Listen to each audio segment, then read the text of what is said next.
Hi, I'm James Van Osel, sitting on a dark Albany Park side street, and as I'm recording this, I'm about a week away from the first ever Car Con Carne live event, the first of 3 free live events to record and commemorate Episod 1000. It's almost here, and it's an episode number big enough that I'm stretching it out over 3 events to get it all recorded.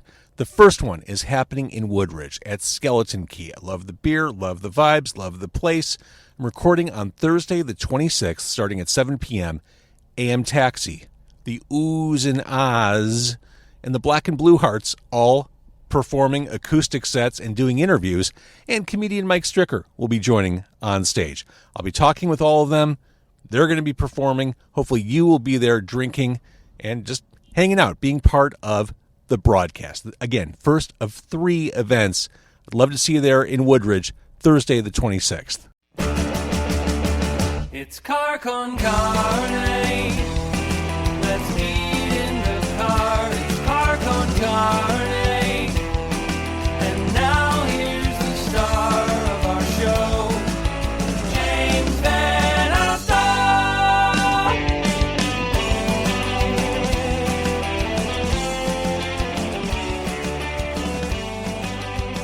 Car Con Carne is a Q101 podcast. Let's try that a different way. Car Con Carne is a Q101 podcast. Car Con Carne is sponsored by Easy Automation, easy-automation.net.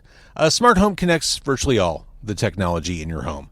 With an Easy Automation installed smart home system, you and your family can control nearly every device and system in the house in ways that are easy and fun to use. Transform your living space with cutting-edge home automation. Experience seamless control over audio, video, security, climate, lighting, all of it. Embrace the future of smart living with a smart home. It's your home. It's your rules. Get a quote by visiting easy-automation.net or call my friend, my brother, Dan. 630-730-3728, 630-730-3728. I am joined on the street. I'm joined on Cicero by Maxx McGathey. He is a Chicago composer, best known for his work with Gramps the Vamp. His solo album, his very first one, Imaginary Eyes, comes out on September 27th. Thanks for jumping in the car. We've never met. Thank you. Yeah. There's always something kind of weird about meeting someone for the first time as we're eating food in a parked car. Yeah. So thank you for being cool with that. Yeah, no problem. Very nice to meet you. We're in front of Roma's on Cicero, which is, 2 blocks south of Montrose. Mm-hmm. I enjoy Roma's. The service here is quirky, but the food is good, and you ordered an Italian beef. Mm-hmm. I ordered the Hot Doug's Atomic Combo, which is Italian beef and sausage combo, but the sausage is Hot Doug's Atomic Sausage. That's awesome. I didn't realize they had hot dogs here. This is one, I think, a handful of places, if even a handful, that serves Hot Doug's products. The Atomic Sausage, this was not a smart move. It's hot. It's spicy. So my nose will run as we talk. All good. I will sweat. It's like a reverse Hot Ones. I don't know. So feel free to bust open your beef. This is what guys do in Chicago on a weeknight. We just go out for Italian beef. So this is the Atomic Combo. Sausage looks like it's seen better days, but I know it's delicious. And I do sweet peppers when I'm doing the hot sausage because Jardinera and the Atomic Sausage would, in fact, kill me. Used to the straightforward beef. Mm-hmm. I got them. Isn't that great when I ask you a question as you've got a mouthful of Italian beef? It's great. I got these dry just because we're in a car and I'm trying to make this less of a contact sport for my guests. I don't know that it's going to work, but... So, all right, Imaginary Eyes, September 27th. Mm-hmm. Record release show happening at Constellation. That's at Constellation on October 11th. Yes. So you got a busy fall coming your way. Yeah, very busy. Very busy. Let's talk about the album. This started as a solo piano thing?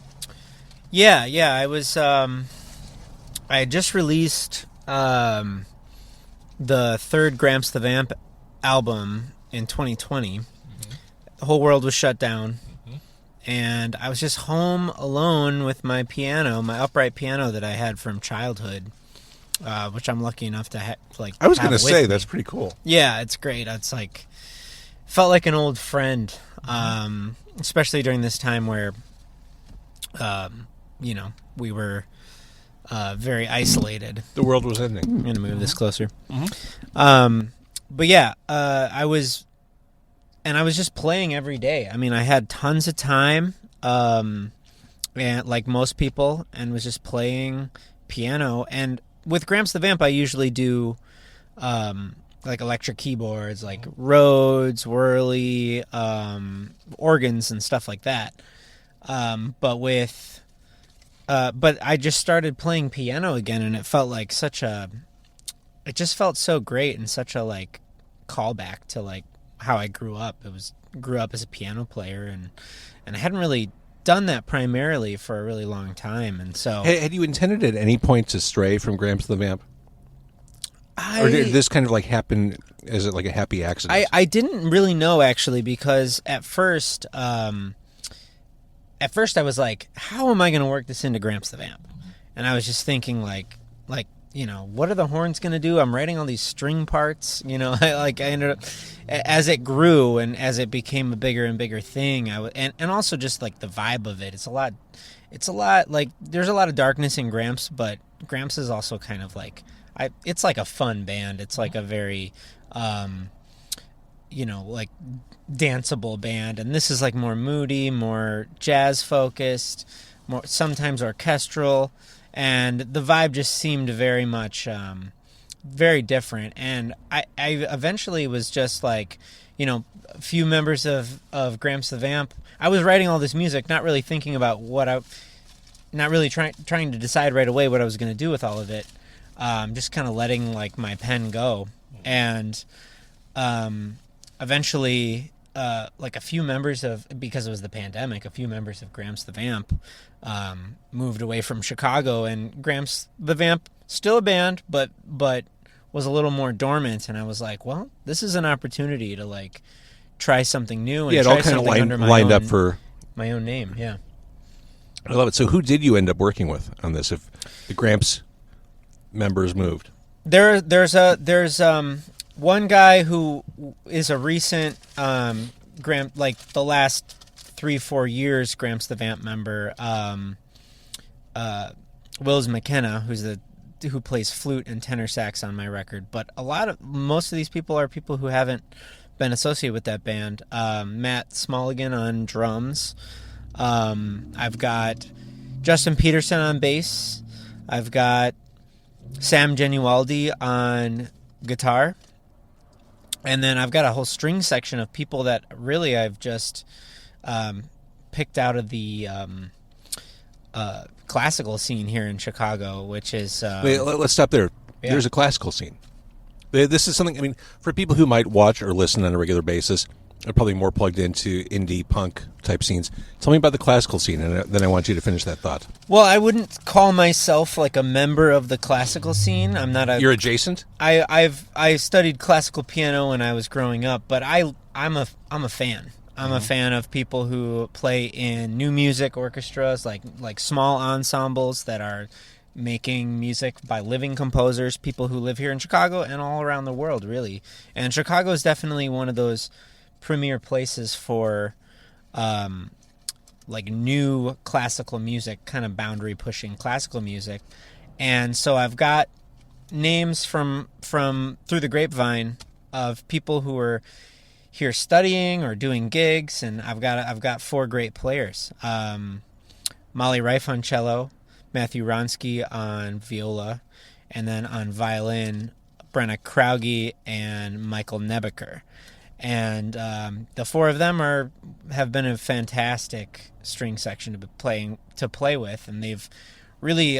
This is the first time I've written anything of this scope for strings. I did a little bit of it on the last Gramps the Vamp album, but it was very simple, and this was just another level of in scope and how much of it, but also like the difficulty level of all the parts. And all four of these players were so gracious with me and really like lent their time and allowed me to like ask them questions. We workshopped things, and they were a really big part in like helping bring all of that to life. So this was a stretch project for you.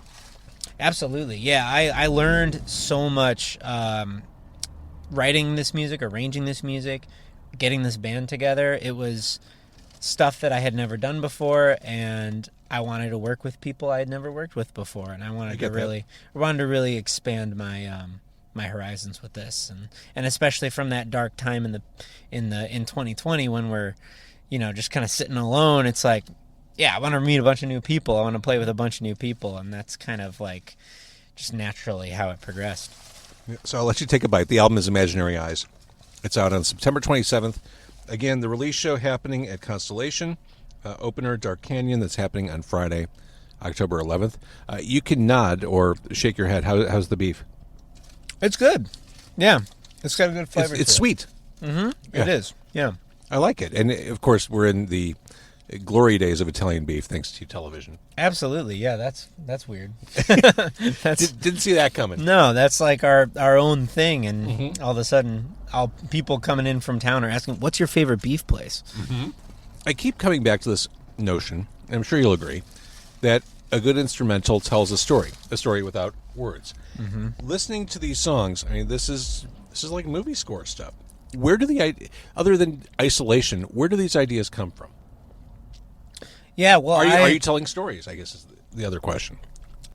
I like to talk about these pieces as narrative, in that they are really like they don't necessarily have like a character or like here's the plot. I'm writing out the plot beside it, but it's like an emotional narrative, and it's something that I'm really trying to I'm trying to subvert the listener's expectation. I'm trying to give you surprises. I'm trying to really play with the dynamics of the piece and really squeeze as much emotion and feeling out of these musical ideas as I can.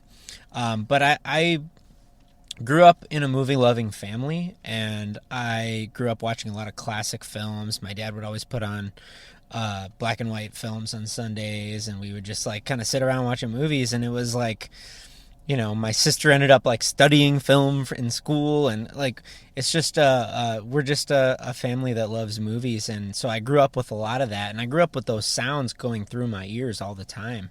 And I remember as a kid, like when I was, you know, classically trained, but I was wanting to learn something for myself, and I'm like, I want to learn like Mission Impossible theme, and I want to learn, you know, like I wanted to learn all these like movie scores, all like Lord of the Rings, and it's great music, and I think that's kind of like made its way back to me, and I hear it, and formed the cinematic quality of this music, because it's very, I mean, I like describing it as cinematic because it kind of captures that it's instrumental, but it's going to bring you somewhere. It's going to take you places. Well, the release of the album was preceded by The Staircase. Mm-hmm. The piano's front and center on that one. If you had told me before I heard it that this is something from a 1960s thriller, I would have believed it. Yeah. I mean, it's like time traveling back to a different era. Yeah, and I definitely get that. I wear that influence on my sleeve. I wanted, when I was like writing all these, I wasn't necessarily thinking that, but then when I had to choose like an instrument, like an orchestra, like what's my orchestra going to be? Like, am I going to have, like, is this going to be like a guitar and like electric keyboard band, or is this going to, is this going to be like orchestral, or like, am I going to have, how many woodwinds am I going to have? All that kind of idea. I was thinking about that era and using that as like a jumping off point, and then from there trying to do my own thing with it. So I wanted the sound to have a very familiar like feel, like mm-hmm. So it's accessible, like people like, have heard this kind of ensemble before, but I wanted to do some crazy things with it and really kind of like hit you on the head with all of my ideas and energy. So many ideas. The noir vibes on the appropriately titled Midnight. That's a favorite of mine, actually, from the album. Yeah. It Was that earlier or later in the process of building this? That was one that I played with the intro on the piano. I played with that for a long time, not really knowing. I'm like, You just couldn't find the song?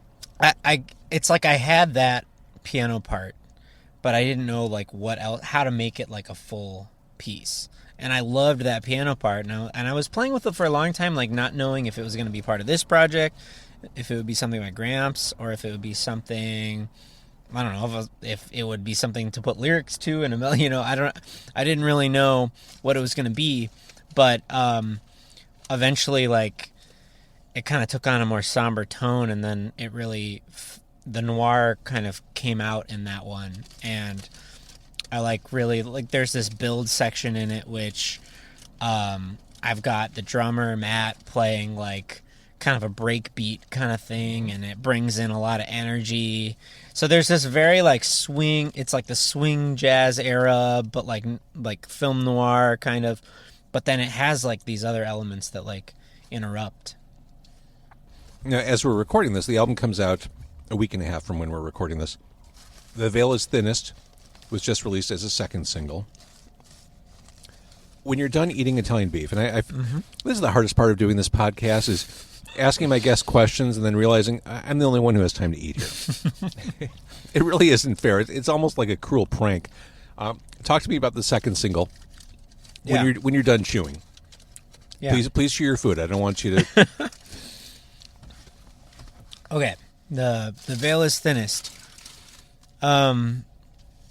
This one's built on a very like simple variation on 5/1, which is like one of the most basic progressions you can do on piano, but the specific voicing of it just worked so well I just fell in love with that like kind of intriguing dark sound of the voicing that I had for these chords and the extensions that I was using. And I've got like kind of a smooth like flute mixed with guitar thing going on at first, but then it kind of devolves or gets crazy and goes into this kind of psychedelic realm where flute and guitar are both playing through delay, and there's all that going on while I wrote this like background string part that's sort of rising gradually and kind of building tension. And then I once again just had Matt, the drummer, just kind of go off on this and just like he's so good at just like ad-libbing something great. So I feel like every take we had of that song was different. But and then it just like the way I like to describe it is the floor just like gives out, and all of a sudden it's just piano, and then after the piano states this like really romantic melody, the full orchestra comes back in and hits you, and then there's a great sax solo by Wills McKenna, who is a shredder. I mean, I can't describe him any other way. He's just an amazing musician, and he plays in a lot of different groups in Chicago, and was super lucky not only to have him play on this, but to call him a friend. And yeah, it's got a lot going on in that song, but it's a journey, like how I want most of those songs to be. Thinking about it, like I mentioned earlier, I've got punks and indie kids and rockers who listen to this podcast. I like to think of this album and what you're doing as instrumental music for people who think they don't like instrumental music. I describe it exactly like that. Do you really? I do. Yeah, I'm like when I'm like writing something up about like, what do you do as an artist? It's like, well, I like to make instrumental music for people who don't like instrumental music. It's not. I don't want to be esoteric. I don't want to be like making something that you have to have a music degree to appreciate. Like I just kind of hate that idea. I want to tell stories and yeah, and I want you to feel like there's so much going on that you like don't know where to listen for or where to look. If you're at the show, you don't know where to look because there's like, I'm hitting you with things from both sides, and yeah, that's exactly how I like to describe what I do. I love that. Now, knowing how this all started during the pandemic, isolation, you rekindling your love for the piano, the end of the album, Dark Days, Bright Nights, it seemed to me like just a symbolic, optimistic way to wrap things up. But knowing the background, I suspect there's more to that. Yeah, I came up with that tune and that title like when I was just like walking around, like during that year of 2020 and a part of 2021. I just remember like taking walks around my neighborhood in Logan Square at the time, and it was just like no one was out. It was like dark, and all the lights were glistening, and it was just like really peaceful, and yeah, and so like I don't know, I kind of like liked that contrast and of the times being really difficult, but like finding some kind of solitude in it.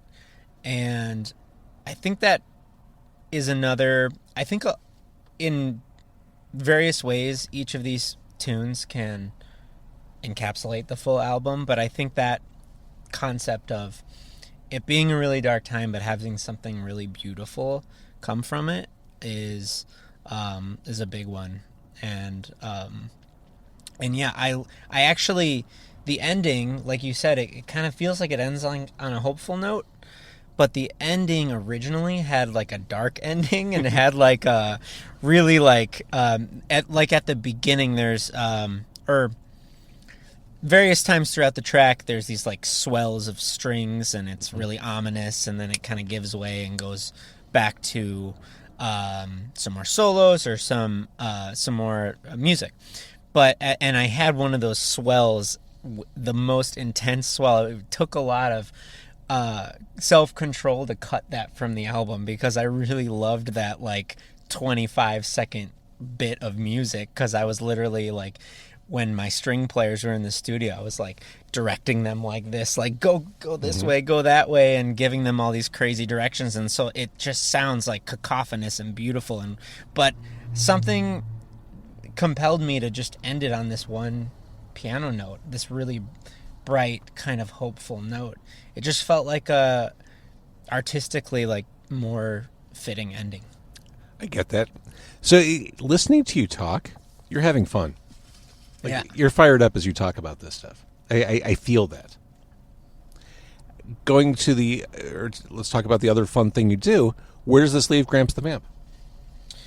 Gramps the Vamp is still a band, and we have a lot of music that we wrote this past spring. Actually, we all got together and wrote a bunch of stuff, but just because of the stage of life in which a bunch of the members are in, we weren't able to like finish all that music. But we've got like, we met up for like a whole weekend and just played for like 30 hours or something, and there's we definitely have something left in us, but I'm really trying to focus on this right now. Yeah, of course. And introducing like what I can do as like a solo composer, and focusing on that. But Gramps has something left in it for sure. Excellent. Okay, so Imaginary Eyes is the album that we're talking about, out on Friday the 27th of September. We can celebrate that with the live performance, where we won't know where to look, on October 11th at Constellation. I love the way this sounds. Thank you. I think that this is an awesome and auspicious solo debut. Thank you. I appreciate that wording.